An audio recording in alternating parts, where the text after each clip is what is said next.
काजी फायद ईसा साहब के ऊपर आ रहा हूँ। वो हमारी दरख्वास्त के ऊपर आज तक क्या हुआ? पाकिस्तान तहरीक इंसाफ को लेवल प्लेइंग फील्ड नहीं दी गई। इसके साथ साथ जो नवाज शरीफ हैं उनको किसने एहल करार दिया? सुप्रीम कोर्ट के चीफ जस्टिस साहब ने।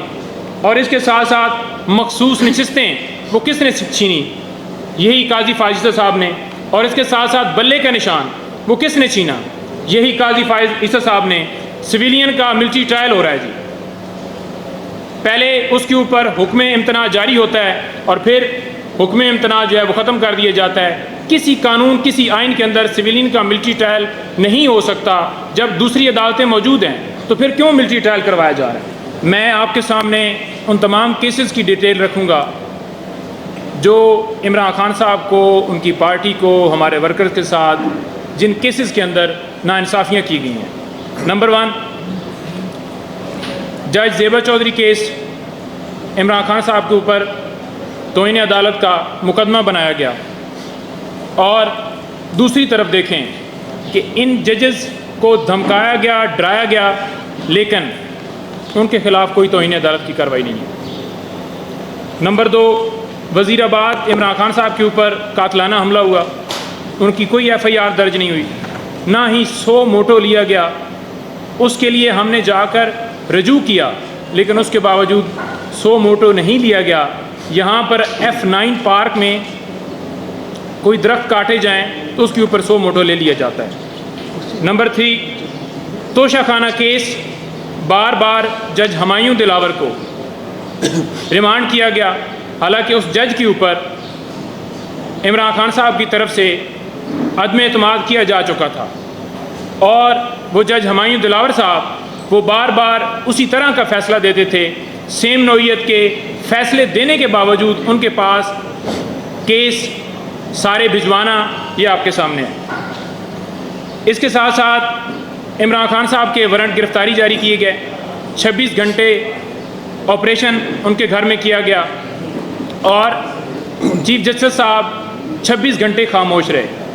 हुमायूं दिलावर साहब ने भी जैसे हुक्म जारी किया गया जैसे वारंट निकाले गए उनके ऊपर इसी तरह का प्रेशर सेम जैसे चीफ साहब के ऊपर और नीचे तमाम अदालतों के ऊपर, ये सारा आपके सामने पिक्चर रख रहे हैं। उसके अलावा 28 मार्च जुडिशल कम्प्लेक्स इमरान खान साहब की पेशी के ऊपर, खान साहब के ऊपर, तमाम वर्कर्स के ऊपर, खान साहब के ऊपर हमला हुआ और तमाम वर्कर्स के ऊपर लाठी चार्ज किया गया।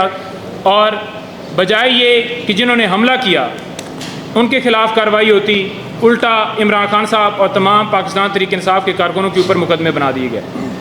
इस पर भी खामोशी रखी गई। इसके साथ साथ इमरान खान साहब को सिक्योरिटी देने के हवाले से हमने दरख्वास्त दी कि उनके ऊपर कातलाना हमला हो चुका है तो उनको सिक्योरिटी फराहम की जाए, लेकिन आज तक उस दरख्वास्त के ऊपर कोई फ़ैसला नहीं हुआ। इमरान खान साहब अपनी सिक्योरिटी में अदालतों में पेश होते रहे। इसके साथ साथ 9 मई को बायोमेट्रिक कमरे में जाने के लिए खान साहब को मजबूर किया गया। हम बार बार कहते रहे कि उनकी टांग शदीद ज़ख्मी है, उनके ऊपर कातलाना हमला हुआ है, लेकिन जानबूझकर उधर भिजवाया गया क्योंकि वहाँ पर रेंजर से ये अगवा करवाना था। रात को 10 बजे खान साहब की गिरफ़्तारी को लीगल करार दे दिया गया और ये कहा गया कि हम इसके ऊपर इंक्वायरी बना रहे हैं। आज किधर है वो इंक्वायरी किधर हो रही है? उसको ख़त्म कर दिया गया। इसके बाद तोशाखाना केस में व्हाट्सएप के ज़रिए ये, क्योंकि इधर ऑर्डर हुआ है और उधर खान साहब के घर हमला हो गया, जैसे दरवाजे तोड़कर खान साहब के घर में दाखिल हुए, साबका खातून अव्वल बुशरा बीबी साहबा से बदतमीज़ी की, खान साहब से बदतमीज़ी की गई और खान साहब को वहाँ से अगवा करके अटक जेल में ले गए। किस कानून के तहत ले गए? क्यों उसके ऊपर चीफ साहब खामोश रहे? क्यों उसके ऊपर चीफ जस्टिस ऑफ पाकिस्तान खामोश रहे? इसके साथ साथ जो तोशाखाना केस के अंदर सज़ाएँ हैं, उस सज़ा को मुअत्तल करने के लिए जो दरख्वास्त थी वो 26 दिन के बाद सज़ा उनकी मुअत्तल हुई। 26 दिन के बाद क्यों हुई? हालांकि दूसरे दिन, तीसरे दिन, चौथे दिन, 5वें दिन, 2-4 दिन में हो सकती थी, लेकिन ये जानबूझकर डिले किया गया। उसके बाद साइफ़र केस को लटकाया गया, फिर फ़ैसला महफूज कर लिया गया और फ़ैसला महफूज करने के बाद खान साहब की जो दरख्वास्त थी ज़मानत की, वो ज़मानत की दरख्वास्त खारिज कर दी गई। इसके साथ साथ साइफर केस में मुकदमे के इखराज के लिए हमने दरख्वास्त दी थी इस्लामाबाद हाई कोर्ट में, उसको बिला वजह जो है वो लटकाया गया और ना ही उसके अंदर स्टे दिया गया।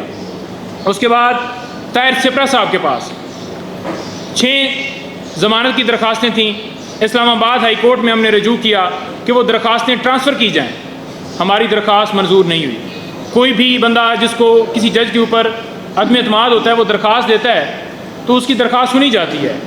Chief justice of Islamabad high court उनको दरख्वास्त दी कि आप सारी दरख्वास्तें अपने पास रखते हैं, लेकिन उनको ये कहा गया कि आप कोई भी इमरान खान साहब का मुकदमा ना सुने, लेकिन फिर भी उन्होंने कहा कि आपकी दरख्वास्त ये रिजेक्ट की जाती है और मैं तमाम मुकदमे अपने पास सुनूंगा।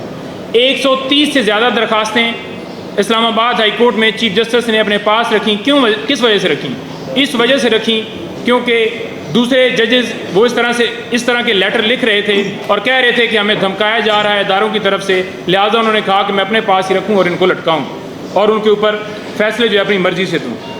इसके साथ ओपन ट्रायल के हवाले से हमने इस्तदा की थी इस्लामाबाद हाई कोर्ट में, यही चीफ साहब के पास मामला गया, लेकिन ओपन ट्रायल जो है वो नहीं किया गया और जिस तरह से ट्रायल चलाया गया है, जिस तरह से चारों केसेस चलाए गए हैं, सिर्फ उसके पीछे यही वजह थी कि कौम ना देखे कि वहाँ पर क्या हो रहा है और उस जेल ट्रायल को लीगल करार दिया गया।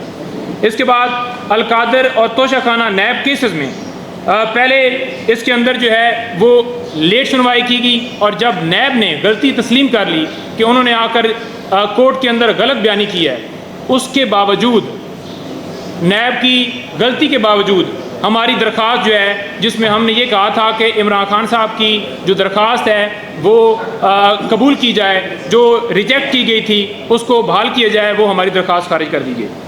इसके साथ साथ 4 हफ्तों के अंदर साइफर ट्रायल को ख़त्म करने का हुक्म दिया गया। भाई किस वजह से?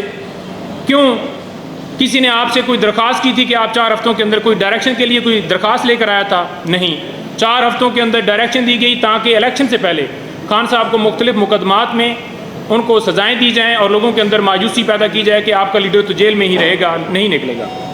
अच्छा, इसके साथ साथ लेवल प्लेइंग फील्ड की जो दरख्वास्त थी सुप्रीम कोर्ट में, मैं अब काजी फायज़ साहब के ऊपर आ रहा हूँ, वो हमारी दरख्वास्त के ऊपर आज तक क्या हुआ? पाकिस्तान तहरीक इंसाफ को लेवल प्लेइंग फील्ड नहीं दी गई। इसके साथ साथ जो नवाज शरीफ हैं उनको किसने एहल करार दिया? सुप्रीम कोर्ट के चीफ जस्टिस साहब ने। और इसके साथ साथ मखसूस नशिस्तें वो किसने छीनी? यही काजी फायज़ साहब ने। और इसके साथ साथ बल्ले का निशान वो किसने छीना? यही काजी फायज़ साहब ने। सिविलियन का मिलिट्री ट्रायल हो रहा है जी, पहले उसके ऊपर हुक्म इम्तना जारी होता है और फिर हुक्म इम्तना जो है वो ख़त्म कर दिया जाता है। किसी कानून, किसी आइन के अंदर सिविलियन का मिलिट्री ट्रायल नहीं हो सकता। जब दूसरी अदालतें मौजूद हैं तो फिर क्यों मिलिट्री ट्रायल करवाया जा रहा है? राजा सुल्तान सिकंदर की पुष्टबनाई कौन कर रहा है? कौन उसको जो है प्रोटेक्शन दे रहा है? क्यों नहीं 90 दिन के अंदर इलेक्शन हुए? क्यों नहीं उसके ऊपर 100 मोटो लिया गया? साइफर के हवाले से जुडिशल कमीशन बनाने की दरख्वास्त की गई, क्या हुआ? हमने ये कहा कि जो मुल्क के अंदर धांधली हुई है इसके ऊपर कोई नोटिस ले ले। बुनियादी हकूक़ की खिलाफ वर्जियाँ हुई हैं, उसके ऊपर हमारी दरख्वास्त गई, लेकिन उसके ऊपर भी कोई नोटिस नहीं लिया गया। जहाँ पर गैर ज़रूरी मामला तो वहाँ पर नोटिस ले लिया जाता है, लेकिन सिर्फ़ और सिर्फ हम टारगेट हैं।